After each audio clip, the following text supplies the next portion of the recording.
Hello, what is up guys? I'm from PESO SMART page here and welcome to another video. Today, we are going to talk about how to be smart about your time. So, bakit ka ba natin kailangan maging matalino sa ating oras? So, before we discuss that, let's define first what is time exactly. So, from Wikipedia, my favorite source. Lol, just joking, but yeah, they're very convenient.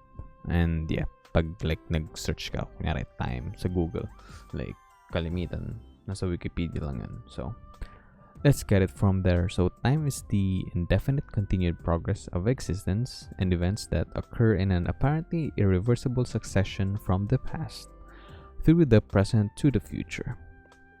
Time is a component quantity of various measurements used to sequence events, to compare the duration of events or the intervals between them, and to quantify rates of change of quantities in material reality or in the conscious experience. Time is often referred to as a fourth dimension, along with three spatial dimensions.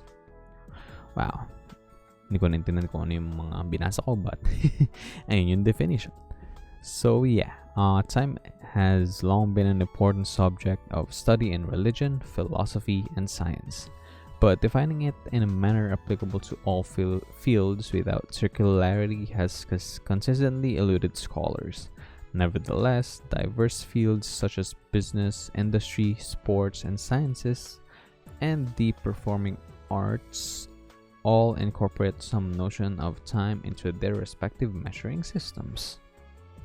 So let us move on. So of course, physicists, lagi sila may say dito, define time as the progression of events from the past to the present into the future. So basically, if a system is unchanging, it is timeless.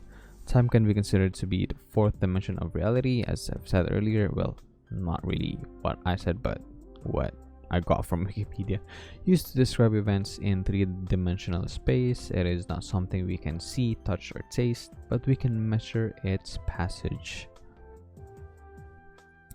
Time is the progression of events from the past into the future. So yung medyo like basic na definition of time. Then time moves only in one direction. It's possible to move forward in time, but not backward. Is it really? But yeah, I think that's gonna be another video or another conversation when you're drunk. I don't know. Scientists believe memory formation is the basis for human perception of time. So, ito na. Ito yung medyo importante. Time management. Ano nga ba yung time management? Let's define it again. Time management is the process of planning and exercising conscious control of time spent on specific activities, especially to increase effectiveness, efficiency, and productivity.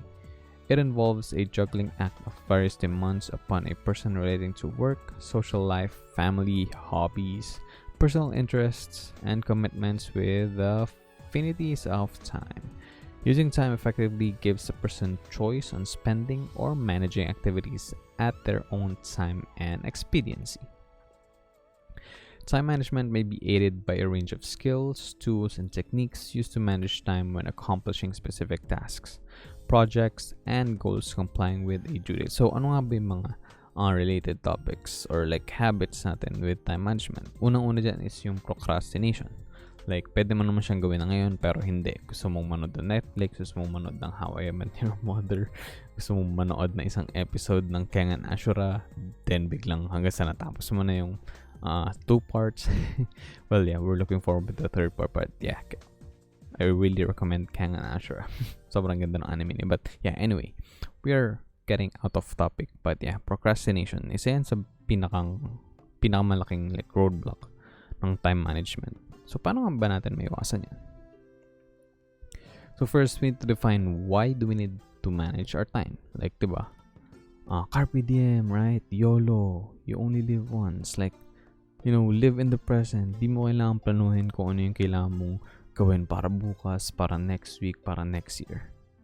Well, it doesn't always work this way. Well, if you're young, I think okay lang yun. But siguro pwede natin baguhin yung mentality na yun. Like, like when we are really young, like siguro, let's say 10 years old below, it's okay not to manage your time because you're always dependent with your parents or your guardian or whoever takes care of you. Then they basically manage your time. They set what activities you will do, and then you will just follow through. But when you're like in your teens, and especially in your 20s, like me, early 20s, I'm actually turning 24 this Christmas, so I'm almost halfway in my 20s. So sobrang halaga ng pag-manage ng time. Kasi kapag ka na-manage mo na maayos yung oras mo, mas marami kang magagawa. And eventually, mas ma-enjoy mo yung mga like small, parang siguro, kunyari, parang leisure time. Like, kunyari, marami kang nagawang work. Kunyari, meron kang 9 to 5, tapos mo na yun. And then, meron kang side hustle na, na ginagawa. Like, YouTube or kung ano man. And then, siguro yun, nag-exercise ka. So, ayun. But first, kailangan mong i-determine kung ano yung goal mo para ma-manage mo ng tama yung oras mo. Kasi kung wala ka namang goal, wala kang why, wala kang like gustong gawin, wala kang gustong ma-achieve, then I'm not sure how you'll really, effectively manage your time. Kasi wala ka namang parang patutungan, wala kang destination, kumbaga. So once you have an end goal or a why, it's going to be easier to manage your time effectively and efficiently. Kasi nga yun, like map out mo na yung process na kailangan mong gawin, 'di ba? Like for example, yung goal mo is to lose 10 kilograms of weight. So paano mo nga ba gagawin yan? So meron ka ng goal, meron ka ng why, bakit mo gustong gawin to? Like yun, syempre para maging mas healthy ka, or like mas gusto mong magkaroon ng parang mas magandang physique or something like that. So yeah, after that, kailangan mo mag-define ng time frame para sa sarili mo. Like, ano nga ba yung reasonable time para mag-lose ng 10 kilos of weight? Diba? Like, i-google mo lang yun. Para kasi syempre, like, pag nag-crash diet ka, hindi rin man healthy yun. Baka magkaroon ka pa ng, like, kung ano mang complication. So, you need to maybe consult your doctor, a nutritionist, or whatever. But yeah, pwede mo i-google lang yun. And then yung process, syempre kailangan mo mag-exercise and kailangan mo mag-adapt ng healthier na diet. So once you've fully committed to the goal and the process, you'll need to integrate this to your existing schedule. Syempre yung exercise and yung pagkain ng tama, it takes a lot of effort. I think mas mahirap yung like, i-manage yung diet mo compared to like exercising. Kasi pag-exercise is like, forming a new habit. Kapag nagawa mo na yun siguro 1 month, 2 months, like dadali na siya. But yung diet, sobrang kasing accessible na nung mga pagkain natin. Like, gusto kong chocolate, bili lang ako dito sa 7-Eleven. Gusto ko ng ganyan, gusto ko ng ganito. Yeah, sobrang dali na. So, ayun, kailangan natin isipin kung ano ba yung pinapasok natin sa katawan natin. Kung kailangan ba talaga yun ng katawan natin. Diba? Calorie count lang, madali lang yun. Meron dyang app, yung MyFitnessPal. So, you can download that and matutulungan kayo nun. Well, natulungan ako nun. So, it's very effective. And then, of course, we go into sacrificing and compromising something. If you want to be great at time management, you need to sacrifice some of your free or leisure time. Yun nga, kailangan natin mag-boss kunyari ng siguro kung sa isang araw, yung average time mo sa pag-browse sa Facebook mo or sa IG is like 1 hour, pwede mo i-cut down yun to like 15-30 minutes, diba? Like, meron kang 3 extra 30 minutes to maybe come up with a new idea or like mag-start ng, ng business, like kumausap ng mga potential partners, something like that, or siguro mag-practice ng, ng voice, mag-voice lessons ka, or something like that, or magsulat ka ng kanta kung mahilig ka doon, diba? Like, marami kang ma-accomplish sa 30 minutes na yan. And of course, it doesn't mean that you'll only sleep 2-3 hours every single day to be, to be good at time management. Like, hindi mo kailangan i-sacrifice yung sleep kasi it's for your health. You need rest. Always aim to sleep at least 6 to 7 hours per day. Always prioritize your health kasi kung hindi ka healthy, like, sakitin ka kasi, nag-grind ako. 2-3 hours na ako natutulog everyday. Yeah, nag-hustle ako. But like, after a month, bumigay katawan mo na hospital ka. So yeah, sayang lang. Diba? Sayang yung pera. And sayang yung time mo na mas-spend like sa hospital or whatever. So yeah, always take care of yourself. 6 to 7 hours per day, swak na yun. Well, yeah, para sa akin, depende pa rin yun sa inyo. Kung kailangan nyo ng 8 or 9 hours, go for it. But like, wag naman tayong sumobra doon kasi like, yung 10 or more hours of sleep is kinda sobra na. So, hindi ka na magiging sobrang productive, and kung meron kang employee ka, meron kang 9 to 5, it's gonna be hard to do your side hustle or like to do anything else out of your work. And syempre yung commute. And then nga, cut on those YouTube, Netflix, Instagram, Facebook, and Twitter hours. Kayang-kaya yun, guys. Be strict with your schedule, but also flexible. Kasi syempre, hindi naman palaging, work lang, hustle lang na hustle, diba? Like, you need to like take a break, maybe take a trip, one weekend. Kahit ikaw lang mag-isa, like, you deserve that for, working really hard. And then, of course, I have this like rules of time management. I apply this on my own time on a daily basis. So you can also try this out. So first off, start off easy. Like, ano ba yung madaling gawin? Like, siguro maligo ka, diba? Like, unang pa lang, pagising mo. Well, ako, pagising ko, like, bababa ako. Kasi top bunker ako. Sa taas ako ng double deck natutulog, bababa ako. Ako ng tubig, and siguro like manonood ako ng NBA ng ilang games. Ayun. Parang guilty pleasure ko yun, but yeah, kumakain din siya ng konting oras, pero yeah, kailan ko sinastart yung araw ko. Inom muna akong tubig, isang pitchel, 1 liter yan, and then workout ako, and then ligo, and then yan, the rest saka natin i-discuss yan.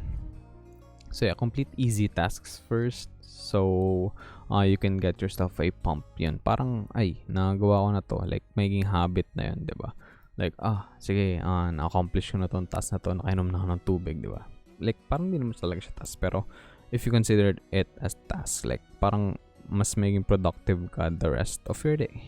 I mean, that's my opinion. So, you should try kung ano yung nag-work sa inyo, but you can definitely try this out if ever wala pa kayo na-figure out para sa sarili nyo, like your own preference.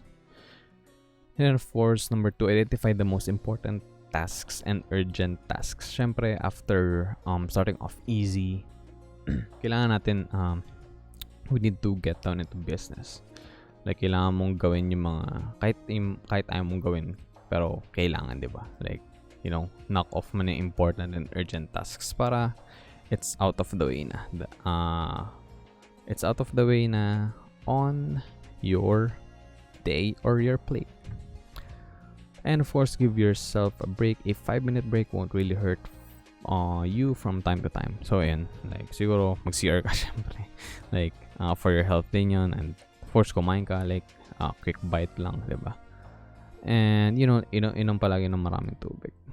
And then, tackle that hard task to get it out of the way. Siyempre, kalimitan, yun nga, parang nag-mental, sige, I'll start off easy, and then, like, lahat lang ng madadaling task yung gagawin mo. And then, hanggang sa, nawalan ka ng oras, diba? To tackle yung important and yung hard tasks. So, kailangan mong, like, i-plan out kung paano mo isosolve yung, or gagawin, yung, like, parang annoying or hard task na. Then, of course, number 5, delegate. Hindi naman tayo lahat, expert. Kunyari, for example, nasira yung PC mo. And then, hindi naman ikaw yung bumuo nun, diba? Like, well, mali lang naman bumuo ng PC. Google mo lang, YouTube mo lang yan. But yeah, for example, hindi ka talagang, hindi ka tech savvy, and hindi mo talaga interest yung pagbuo ng PC. And then, nasira siya. And then, hindi, sige, figure out ko to, ganyan. It's like better to call maybe a friend. If ayaw mong gumastos, diba? Like, call a friend, like, hey, ito, ayaw mong bukas ng PC ko, ano ba dapat kong gawin para ma-troubleshoot siya, diba? And then, of course, the example of plumber. The classic plumber example. So, before you get into fixing that leaking sink of yours, think about how much time you'll save if you just hire a plumber, diba? Like, for example, ay, sige, ako yung ako yung magpa-patch up nitong, nitong leaking sink. And then like, oy, sige, nagawa na. Parang band-aid solution lang yun eh. And then, after a week, biglang nagli-leak na ulit siya. Eh, siguro, ginawa mo yung accomplishment in like 2 hours. So, sayang yung 2 hours mo, diba? Like, siguro, pwede ka nag-nap or kung ano man yung nagawa mo sa 2 hours na yan. Instead of like, just calling 5-minute call lang, di ba? Discuss mo dun sa plumber kung ano yung issue and then punta sila dito to fix it. And yeah, you're good to go. You save yourself like 1 hour, 50 minutes, 55 minutes. And ayun, maganda talaga yung trabaho kasi expert yung plumbers, to fix, like leaking sinks or whatever. And then of course, well, let's end up with this GIF. Time is money. Ito na to sa Jiffy, by the way. But of course, ito yung ending natin. A quote from Warren Buffett. The rich invest in time and the poor invest in money. Yeah, let that sink in for a second. The rich invest in time, the poor invest in money. So guys, of course, huwag nyo kalimutan i-smash yung like button and mag-subscribe to my channel so you won't miss any of my videos. Nag-upload ako every Tuesday and Thursday. That's every week. So yeah, you don't want to miss that. And of course, thank you guys for watching and sana may natutunan kayo. I'll see you guys in the next one. Be PESO SMART.